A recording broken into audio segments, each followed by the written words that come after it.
Hearing the voice of God on acid at 18. Yo, what's up? It's someone that's no one, and welcome back to today's report. Today's report was sent in by CrossOutTheEye, where he took one tab of LSD. And here's the full report details. Alright, here's another acid report. He had a standard dose of 100 micrograms, but this trip I'd say is far from standard, with just how existential it ends up being. I won't give it away, but I'll just say it is somewhat religious and revolves around the way the universe works. I'm sure you'll enjoy this, so without further ado, let's dive right into it.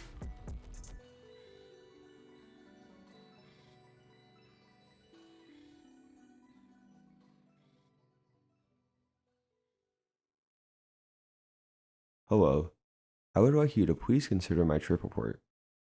If you may please, use the screen name Giza Butler as the credit in your video. Thank you. I won't spend too much time on my personal details, but I'll outline them real quick. I'm 17 years old. I've tried a variety of drugs including weed, acid, shrooms, ketamine, various opioids, MDMA, DXM, and phenibut. I'm also extremely interested in the subject of God and religious beliefs, and have made use of my time to research into various theological ideas, mostly the Bible and Hindu teachings. I have tripped on acid a total of 9 times in my life, and in the most recent one, I experienced something very brief, simple, yet extremely profound. On July 15th, 2020, I decided to take my last tab of acid that I ordered off the darknet markets. I put the tab on my tongue for 20 minutes and then swallowed it. While I had the tab of acid on my tongue, I read some Psalms in the Bible, as I read the Bible on MDMA and found it to be quite beautiful. I then finished my readings and offered a prayer to God. No, not any specific one, just the being I personally know as God.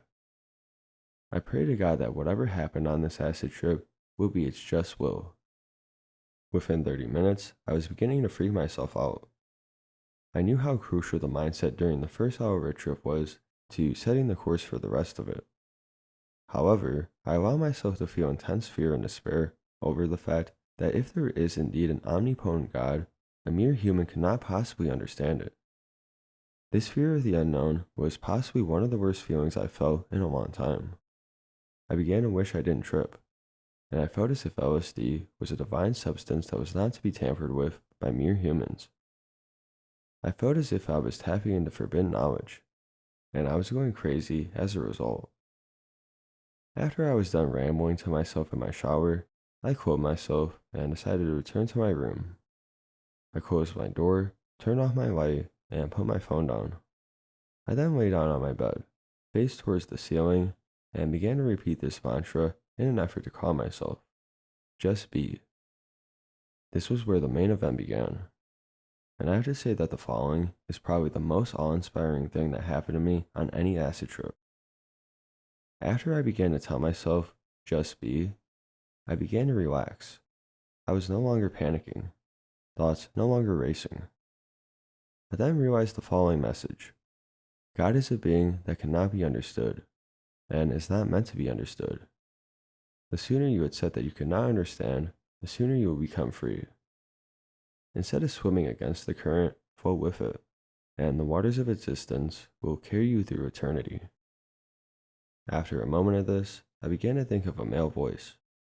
I cannot recall exactly what it said to me, but it was telling me that in order to understand it, I needed to understand that I know nothing, and that I should trust in His infinite and eternal will, instead of trying to wrap my head around it.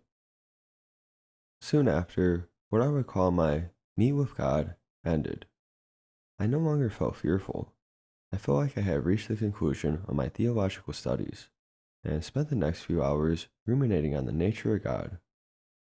God is the totality of all existence, completed by two seemingly contradictory qualities that in fact cannot exist without the other: change and eternity, forwards and backwards, black and white, yin and yang, all that is and all that is not. God, a universe that is expanding yet collapsing at the same time, creating an image of motion yet remaining eternally in the same position. God, and Ouroboros, the head being that of change, and the tail being that of unchange, infinity. A righteous life is not one lived by strict doctrine, or even the pursuit of knowledge of God. It is simply accepting change, and accepting the eternity of such change. Once you stop asking why things happen to you, and completely place your trust in the will of all existence, you will become free. Ironically, there's a freedom when you realize that you do not have a choice at all.